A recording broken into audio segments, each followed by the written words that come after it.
That People's Convoy here in the U.S. will begin tomorrow in Adelanto, California, and over the course of 11 days, they'll drive across the country, ending right here in the D.C. region. But the organizers say they don't plan on entering Washington, D.C. itself, but that they'll clog up the Beltway in Maryland and Virginia. We've had a number of smaller convoys reaching out to us. There's some coming up from Arizona.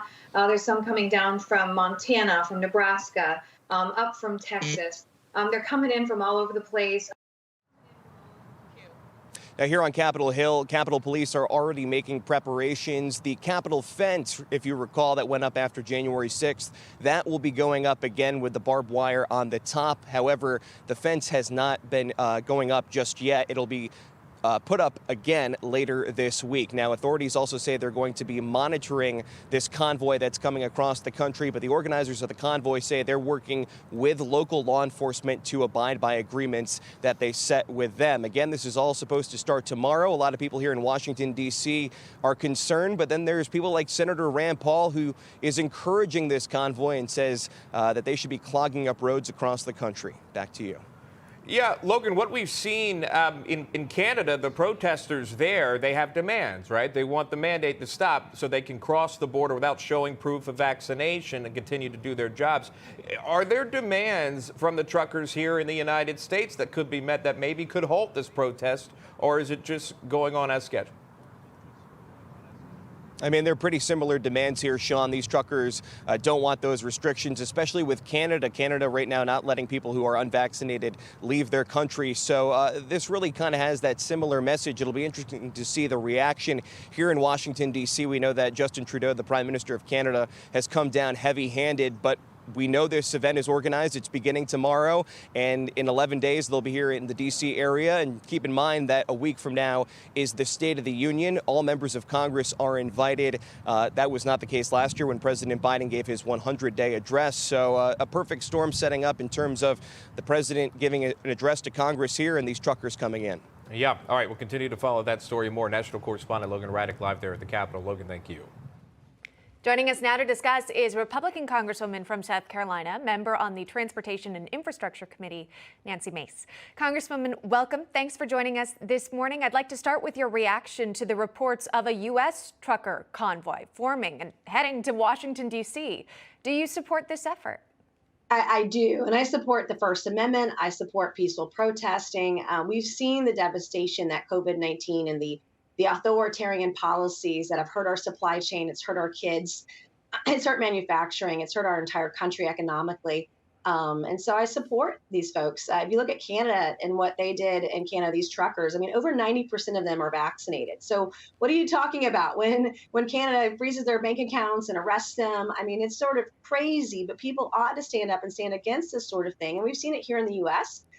With mandates for vaccinations and masks, and we've seen how detrimental these mandates have been on everyone across the board.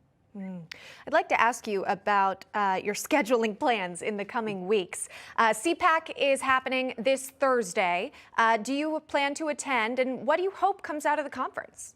I'm not attending. We are in district this week. I have a very large district, and my focus when I'm not in DC voting is to raise my kids here in the Low Country at home and to be here meeting the needs of my constituents. I try to limit my travel so that I can be home as much as possible serving the community that elected me to do the job. And I've got, I'm a single working mom, and I have my kids this week. And so it's really important that I have that time with them, take them to school. In fact, I was a little bit late this morning because I was dropping my kids off at school. So I appreciate y'all's patience on that too. Well, thank you for joining us. Very happy to speak with you. As you point out, CPAC not on the agenda, but let's look ahead.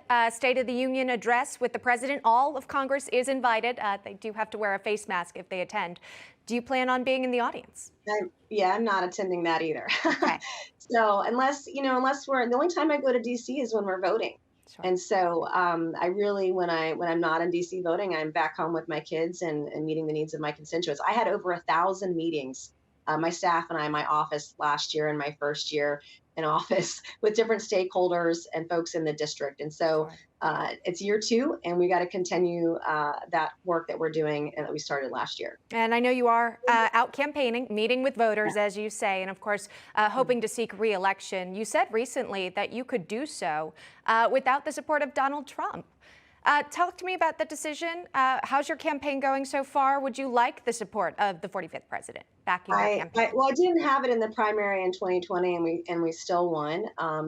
And so I work very hard. I represent a swing district. It's different than most districts in the country, Republican districts. In fact, I flipped this seat from Democrat to Republican, and we sort of march to the beat of our own drum. But I am conservative and fiscally conservative, and I have a great record. And one of my opponents who's running against me and trashing me all the time is actually a never Trumper, sort of the irony in all of this. And when you compare records, when President Trump was cutting back taxes, my opponent was raising them. When he was working on criminal justice reform, I was working on criminal justice reform, and I was working to reduce taxes. And my opponent was working against those things. And so, you know, I like the record that I have represents my district. I am truly fiscally conservative, and I think that votes matter and policy matters, particularly right now when our country is so divided and everyone's just bashing one another. What are we going to do? What solutions are we going to provide for the people that we represent, for our state and our nation? Because it's not good enough to say the other side is bad.